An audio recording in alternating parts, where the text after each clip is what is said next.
மீண்டும் உங்களை நாம் சந்திப்பதிலே மிக்க மகிழ்ச்சி அடைகின்றோம். நான் இலங்கையில் இருந்து பதுளை போதனா வைத்தியசாலையில் இருந்து வைத்தியர் கிருஷாந்த் வேதநாயகம்.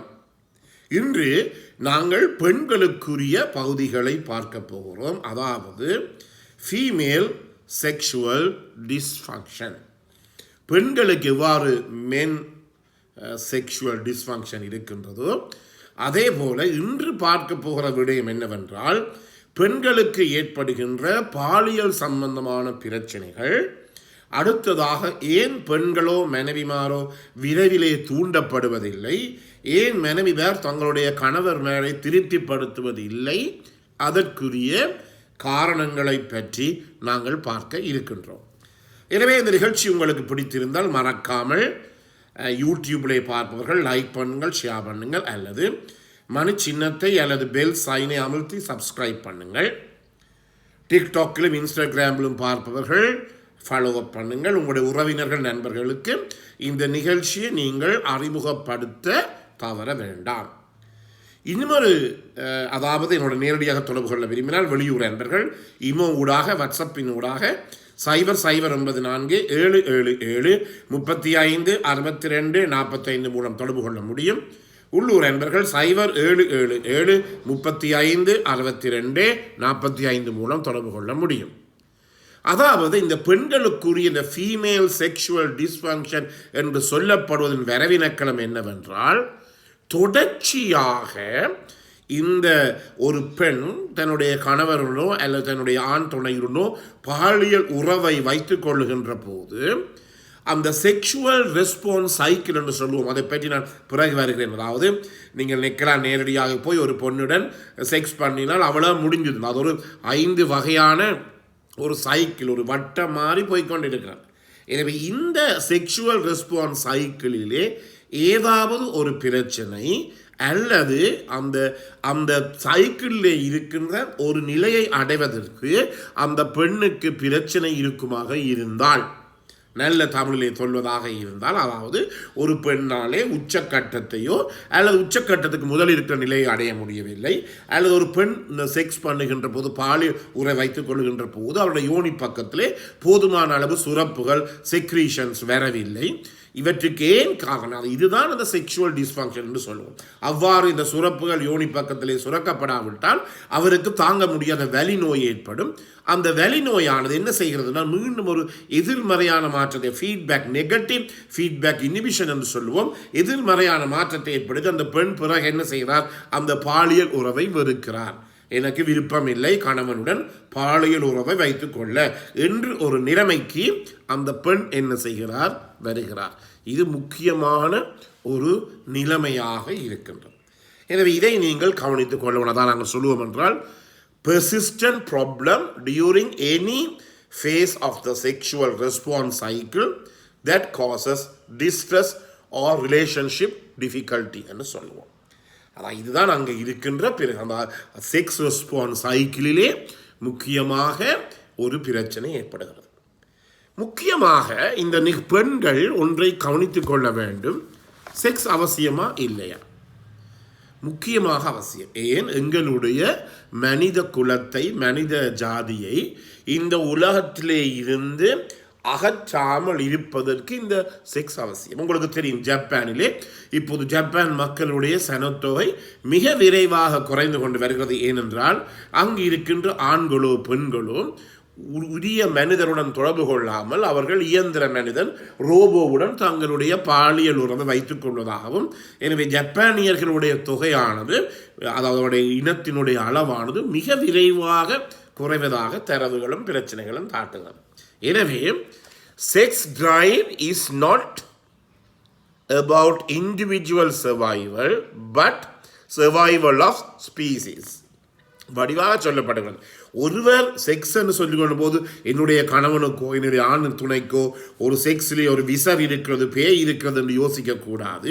அந்த செக்ஸ் என்பது என்ன, ஒவ்வொருவருடைய தனிப்பட்ட விருப்பத்தையும் விட ஒரு மனித குலம் இந்த உலகத்திலே தொடர்ச்சியாக இருக்க வேண்டும் என்று சொல்லி கடவுளாலே கொடுக்கப்பட்ட, மனிதருக்கு கொடுக்கப்பட்ட ஒரு கொடைதான் செக்ஸ்.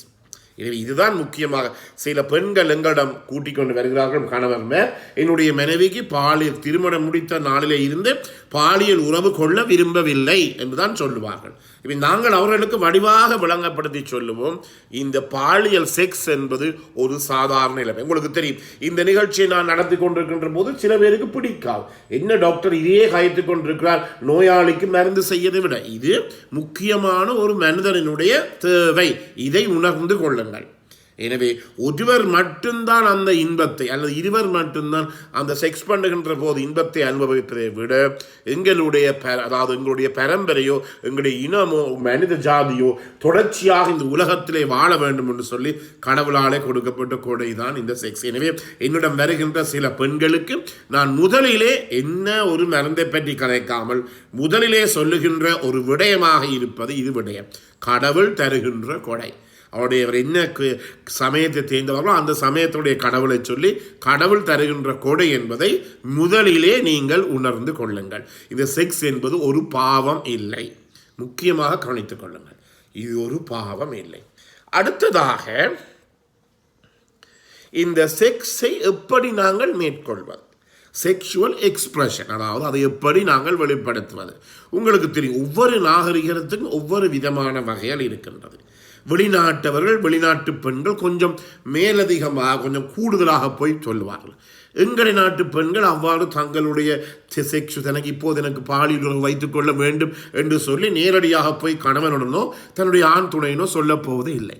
எனவே அவர்கள் சில பல நடவடிக்கைகளை மேற்கொள்ளுவார்கள் தனக்கு செக்ஸ் வேணும் என்று சொல்லி. இது மிகவும் முக்கியம். உதாரணமாக ஒரு கணவன் தன்னை மனைவியில பக்கத்திலே படுத்திருக்கிறார். அன்றைக்கு கணவன் சரியான டயர்ட், சரியான நாள் முழுக்க அங்கே திருந்து இங்கே திருந்து சரியான வேலை ஆஃபீஸில் கஷ்டப்பட்டு சரியான டயர்டில் சரியான உடல் அலைச்சல்லே படுத்திருக்கிறார். படுத்திருக்கின்ற போது ஒரு மனைவி பக்கத்தில் இருந்து அவருடைய மூச்சு நல்லாக வேகமாக வருகிறது. மூச்சு காற்று கணவனுடைய உடலிலே பெறுகின்ற போது கணவனுடைய உடலில் அந்த மூச்சு காற்று வெப்பமாக இருக்கிறது என்றால் என்னத்தை உணர வேண்டும், அந்த கணவரோ அந்த ஆண் துணை உணர வேண்டும், என்னுடைய மனைவிக்கு இப்போது இந்த பாலியல் உறவு செக்ஷுவல் இன்டர்கோர்ஸ் மிக முக்கியமாக தேவை என்று. இதுதான் இந்த செக்ஷுவல் அதே நேரத்தில் இப்படி ஒரு மனைவி வெளிநாட்டில் இருந்தால் நேரடியாக கணவன் சொன்னால் I want to have a sex with you now, just now என்று சொல்லிடுவார். எனவே அதான் வித்தியாசம் எங்களுடைய பெண்களுக்கும் வெளிநாட்டு. அதாவது நாங்கள் சொல்லுவோம் என்றால் the sexual expression is used to recreationally to confirm bonding in an environment of trust and affection. அதாவது இந்த செக்ஷுவல் லைஃப் ஆனது இருவருக்கும் இடையில இருக்கிற நெருக்கத்தையும் பாண்டிங்கையும் அதே நேரத்தில் ஒருவர் மீது ஒருவர் இருக்கிற நம்பிக்கை அதே நேரத்தில் ஒருவர் மீது ஒருவர் இருக்கிற காதல் அன்பு பற்றையும் வெளிப்படுத்துகிறது. இதுதான் மிகவும் முக்கியமானது. எனவே எந்த குடும்பத்திலே கணவன் மனைவியோ அல்லது இந்த கேர்ள் ஃப்ரெண்ட் பாய் ஃப்ரெண்டோ இருவருக்கும் இடையிலே ஆரோக்கியமான செக்ஷுவல் லைஃப் இருக்கிறதோ அந்த குடும்பம் எப்போதுமே இன்பகரமானதாகவும் சந்தோஷமாகவும் நோயற்ற ஒரு குடும்பமாகவும் இருக்கும். ஏனெனில் உங்களுக்கு தெரியும், இந்த செக்ஸை நாங்கள் பண்ணுகின்ற போது பல நோய்கள் இல்லாமல் போகிறது. ஹார்ட் அட்டாக்லேருந்து ஹை பிளட் ப்ரெஷர்லேருந்து சீனி வருத்தம், டயபெட்டிக் வருத்தம், நீரிழிவு நோய் எல்லாமே பல விடயங்களிலே குறையக்கூடியதாக இருக்கிறது. என்றபடியானால் ஒரு கிழமையிலே குறைந்தது 3 to 4 தரம் உங்களுடைய மனைவியுடன் நீங்கள் பாலியல் உறவை வைத்துக் கொள்ள வேண்டும். முக்கியமாக இதுதான் பெரிய பிரச்சனை, அந்த செக்ஷுவல் எக்ஸ்பிரஷன்.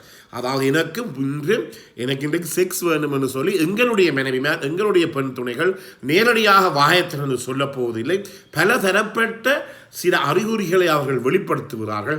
அதில் இருந்து கணவர் அதை அவர் என்ன செய்து கொள்ள வேண்டும், உணர்ந்து கொள்ள வேண்டும். இது ஆண்களினுடைய மிக முக்கிய ஒரு பிரச்சனையாக கடமையாக இருக்கிறது. எனவே நீங்கள் தருகின்ற அனைத்து ஆதரவுக்கும் எமது மனமார்ந்த நன்றியை தெரிவித்து மீண்டும் உங்களை சந்திக்கும் வரை நன்றி, வணக்கம்.